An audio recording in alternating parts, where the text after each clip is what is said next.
So here we are aboard John's boat, and it was pretty unanimous that everyone wanted to see a tour. And thanks for having us aboard, John. Welcome. Thanks for coming. And yeah, I'm sure everyone's going to enjoy this. Good. So why don't we just start? We came up with a little bit of a game plan of how to go through the boat, but we decided to start on the starboard aft side. And you're at the Nav Station, it looks like. Yeah. So Nav Station's here.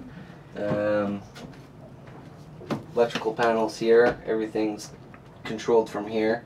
Boat has VHF and SSB. Also, there's a furnace in the boat, so that's controlled here as well. And what kind of furnace is it? This one is a... It's slipping my mind right now. S-bar? No. Oh, but similar to it? Like similar to an S-bar. Okay, so... It'll come to me, I'll tell you. Alright, so it runs on diesel? Diesel fuel. That one's fed off the main tank. So, I mean, all winter, as a live aboard, I mean, I don't bother with electric heaters. I'll just run the furnace all day long. If I'm out and about, I'll just leave a heater on low, electric heater. But the majority of the time, it's the diesel. It works well. It heats well. It's quick. It's cheap. And from what I understand, those heaters are piped for like venting. You know, not like my little fireplace on my boat. Yeah. It's got like duct work and... Yeah, so it's vented even... outside, and there'd be a heat exchanger, right? So you get... It's actually taking cabin air. I've ducted a return air duct to the forward end of the boat. So it takes air from that end of the boat. It's going to go through the furnace, which is in the lazarette. It's heated, and then it's supplied out on this end. So you kind of get a good circulation of air throughout the boat, and it works really well. And sometimes I got a little fan here, so I'll run the fan a bit, and it just makes sure that it kind of blends everything together, and it's super comfortable. So adequate heating source for this climate here. Oh yeah, it's perfect. Yeah. Oh, good to know. Yeah. And so what else have you got over there? So also over here, stereo. I mean, there's speakers out in the cockpit. There's a couple speakers in here. There's a tank monitor for water tanks, and for the holding tank there's a battery monitor, and these are just light switches for cabin lights. Oh, nice. And how many house batteries, or how many batteries do you have in total? I've got 5 batteries right now. I've got the one starting battery. 4 house batteries. They're golf cart batteries, so 6 volts. They got a high amp hour rating. So 2 6-volt batteries are wired in series, and then paralleled with another two batteries. So, I mean, once I undo shore power, I can run everything on the boat 2 or 3 days. Refrigeration, lights, everything like that. Oh, nice. And then you have to start your engine, or do you have solar panels? Start the engine. I don't have solar panels. I got one coming, so that's on the to-do list. That's why I asked. Yeah. I noticed it wasn't installed yet. No, not yet. We're getting there. So you can't give us an idea of how that works yet, because you don't have it installed. No. Cool. So that's the Nav Station. Do you have storage under there? Nav Station. So chart table opens up here. I mean, you can put all your charts and papers and stuff in here, you know, it's a few inches deep, right? There's actually another thing that comes out here. There's even more storage. You get another foot of storage underneath that. And then you take another board out, and that's actually where the hot water tank sits. Oh, okay. Right, so the water pumps under the sinks here, hot water tanks here. Everything's distributed under the boards here in the bilge. Everything's run underneath. Oh, good. So something else nice here, you get a little bit of countertop space here, but this guy opens here, so I got storage here for dry foods and stuff like that. Oh, nice. So it's nice to have. It's close to the galley, so I mean, you're not running all over the place. Everything's, it's pretty well thought out. Yeah. I think how they've done it, right? One thing I noticed, because I've only been here once or twice maybe, but the detailing's quite nice, with the rounded corners on the it's nice. The countertops. The countertops and even in the doors and stuff. Yeah. I mean, the boat's almost 25 years old now. I mean, I think things start to twist a little. Yeah. Push on the doors a little harder now, but yeah. No, I think it's aesthetically pleasing. Yeah. And since you just pointed out that door, what can you tell us what's in behind there? Yep. So in behind here, this boat actually has, or had, 2 heads. So this is the aft head here, which is by far largest of the 2. Mm-hmm. There's lots of room for storage in there. There's 4 or 5 different compartments there. Can you shower in there? I can, just a hand shower, right? There's a sump in the bottom, so the board flips down on top of the head there. You can just sit down and do your thing and then pump it out. So we've just moved to the port aft portion of the boat, and I thought I would just ask, since you're standing next to the companionway, is that your engine access for the boat? Yeah, engine access is under here. Okay. Steps pull up here. You get pretty good engine access. And is that your only access, or do you have access through the lazarette as well? No, there's no access through the lazarette.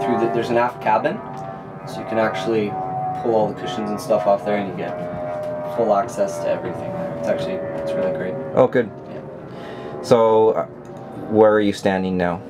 So I'm in the galley here. Pretty good layout here. They've got the double sinks, which I don't know, it looks nice, but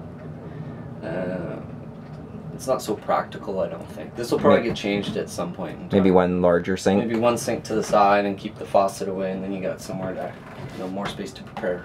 Oh, yeah. Prepare food and stuff. Yeah, because that does take up a lot of... I mean, you find yourself, I got ice box here, refrigerated ice box. I mean, this turns into your prep station most of the time. Yeah. If you don't have too much stuff on your chart table already. Yeah, I use my chart table as well as my... Counter space is prime on a boat. Yeah. Yeah. So I could see that maybe a little bit larger sink on your right. Yeah, just and on then one side. and get rid of the one on the left. Yeah. So I mean, it's good. Hot and cold pressurized water. The boat actually holds 100 gallons of water, which is... That's lots. Yeah. Yeah. It'll last me weeks. Yeah. Is that one tank or 2 tanks? 2 tanks. Yeah. So 50 gallons either side. Yeah, nice. Yeah, under each settee. Yeah, perfect. So, yeah. Similar to mine, but I only have 30 gallons on each side. So yeah. That's which even big, that, I mean, it's a... Yeah, but 100 over 60 is a lot. It's a couple more days or another. It's good. It's a little more time, right? Weight to all around too. Yeah. So, so I see you've got a stove back there as well. Yeah. So propane stove and oven, gimbal, 3 burner. You got all sorts of little spaces for organizing cutlery or whatnot. You can stir your knives and stuff back here. All these guys just slide open. Oh, nice. All the way down. In the galley here, I don't mind it so much, but when you're through here, once you get a few stacked up, they're kind of a nuisance to work with. I would probably prefer, something hinged or something like that, but that's easy. it works. It and, looks good. It's nothing wrong with it. Yeah, no, as long as it keeps stuff inside, right? Yeah. That's the main thing. Yeah. So we've just changed the camera angle to show you guys a little bit more in the galley, and John's going to show us the area underneath the sink and countertop. So there's a roll-out shelf here. You get a few organizers. I mean, it's great if you're cooking utensils and put garbage bags or whatever you need close by. Same sort of deal here. Opens up. I just keep a garbage can in there. You actually get access here. The water pumps here. Also the compressor that runs the cold plate in the ice box. Oh, very nice. You get a couple shut-off valves to select which tanks you want to draw water from. So nice and accessible. And I see there's also a door behind you on the port side. So where does that lead to? So this here is the aft cabin. Okay. Which is sort of used as a storage room for me. Okay. I sleep up in the V-berth. So lots of space, lots of room. I mean, it's actually slightly larger than a queen size bed. But you got headroom when you walk in, but once you're laying back there, it's a little lower ceiling. Yes, it's lower. Yeah. Yeah. So. But still looks like a good sized bed for sleeping and. Oh yeah, no, it's great. There's lots of storage. There's a couple lockers here. Yeah. And I poked my head in there earlier, and you can stand up in there and change, and Yeah. so there's Yeah. you know, it's nice to have as a little change room even. Yeah, no, it's very, very functional. Yeah. Good. Looks good. Well, we'll move on to the next part then. So we're in the main salon here. We've got, it's a pretty traditional layout here. We've got 2 settees on either side, neither of which actually fold out. It would be nice to have another double berth here. But I mean, cushion backs can come off. I mean, gives you enough space to sleep on. They're over 6 feet long, so pretty comfortable for just about any sized person.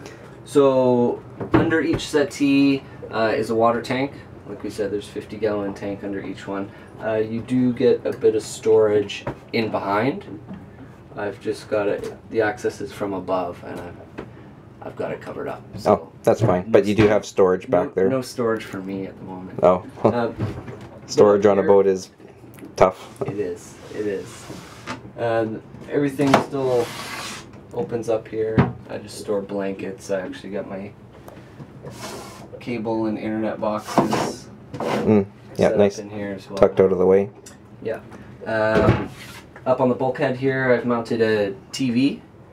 So it's kind of nice to have. It fits nicely in position there. And usually just keep my dehumidifier tucked up underneath it here. I'll run that for a few hours or something when I'm out at work, keep humidity down. Yeah, that's always a challenge A too. little more comfortable on board. Yeah. Yeah. And I noticed in your table here, it looks like both leaves fold out. Yep, so both leaves come up like this.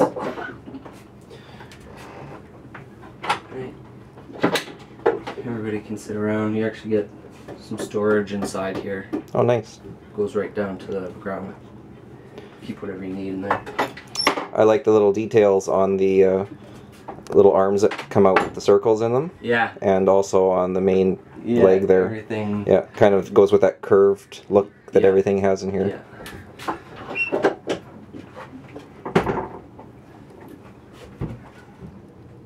So we're here at the other side of the salon here. Basically the same setup. You get a straight settee here, storage in behind. All these guys open up this way.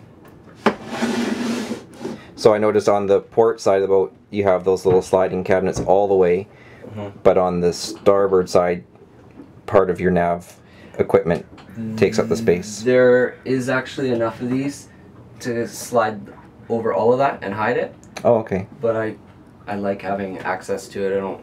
It's too many things to move around, right? Yeah, yeah. No, So it's better to have all that exposed. yeah. Yeah, for sure. And you mentioned there's another 50 gallons under that settee. Another 50 gallons under here as well. So basically mirror image in terms of the settees. Yeah. And what you've got available for storage and for sleeping accommodations. Yeah, they're identical. Yeah. Yeah. Cool. And I noticed up forward, looks like there's more boat. There's more boat. All right, let's go take a look. Check it out. All right. So I'm up forward on the boat here. There's the V berth in front of me here. This is what was the second head, which is now my closet. So when I first got the boat, that's probably the first thing I did. I pulled the head out, removed all the hoses, capped off the through hulls. I even removed the holding tank, which was underneath the V berth here. And now it's a work in progress, but this is where the wardrobe sits. So, in your opinion, a boat this size does not need 2 heads for one person living aboard? I would say no. Yeah. This boat actually came in 2 styles, so there was a 2-head version, or you could get another one where you had double aft cabins. So, for my purposes, I mean, this is great. Gives you some storage, you got lots of space in the aft head. Works out well, right? Yeah. So, as you can see, V-berth up here. Underneath the V-berth, you do get quite a bit of storage. I mean, it's pretty deep. The diesel tank sits up there as well, though. That kind of takes up half the space in there. Oh, the diesel tank for your engine. Yeah, yeah. Oh, interesting. Yeah, it's in the bow. Oh, that's interesting. Yeah, it's a little unusual. Yeah. Well, I guess it's about weight distribution, right? Right. So, because mine's behind my engine, even further aft. But I never thought of a diesel tank up there. That's where my batteries sit, in behind my engine. Oh, okay. So, yeah. Also, there's a locker up here. I mean, everything opens up. Same thing as in the Salon here. All these sliders open up. Give you space to store your stuff up there as well. Yep, cool. So I noticed you had quite a few port lights in your boat, and they look like they're opening ports? Yeah, every single one opens. Oh, nice. Yeah. And I couldn't help but notice there's a really nice looking boat next to you there. I can't quite make out the name. I think it says Moonshine? Moonshine. Oh, yeah, yeah.